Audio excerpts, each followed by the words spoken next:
Under-20 sub চ্যাম্পিয়নশিপে বাংলাদেশ দল নেপালকে হারিয়ে চ্যাম্পিয়ন হয়েছে, যেখানে বাংলাদেশ দল প্রথম থেকেই নেপালের সাথে আক্রমণাত্মক খেলতে শুরু করে। নেপালও অসাধারণ ফুটবল প্রদর্শন করে, কিন্তু কোনো লাভ হয়নি নেপালের বাংলাদেশ দলের হয়ে।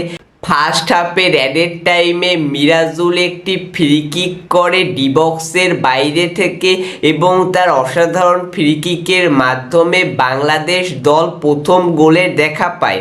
এরপর হাফ টাইমের পরে আরও আক্রমণাত্মক খেলতে থাকে বাংলাদেশের যুবারা, যার ফলে 53 মিনিটে সাকিবের ক্রসে আসাদুল মোল্লার হেডার এবং ফাইনাল ফিনিশিং দেয় মিরাজুল, যার কারণে বাংলাদেশ দল দ্বিতীয় গোলের দেখা পায়। এরপর থেকে নেপাল আরও দুর্বল হয়ে যায়, যার ফলস্বরূপ বাংলাদেশ দল তাদের তৃতীয় গোলটি করে ফেলে 70 মিনিটে, যেখানে মিরাজুলের অ্যাসিস্ট থেকে রাহুল গোলটি করে, যার কারণে বাংলাদেশ দল 3-0 গোলে এগিয়ে থাকে। 80 মিনিটে নেপাল তাদের একটি গোল শোধ করে এবং গোলটি করে সামির তামাং।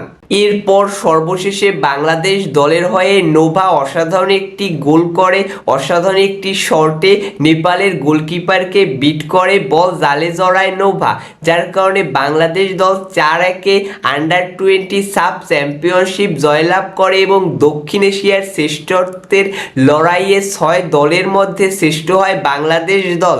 তো আশা করি বাংলাদেশ দল এরকম পারফরমেন্স সবসময় বজায় রাখবে। এই যুবারাই আগামীতে আরও ভালো পারফরমেন্স করবে এবং বাংলাদেশের ফুটবলকে সামনের দিকে এগিয়ে নিয়ে যাবে।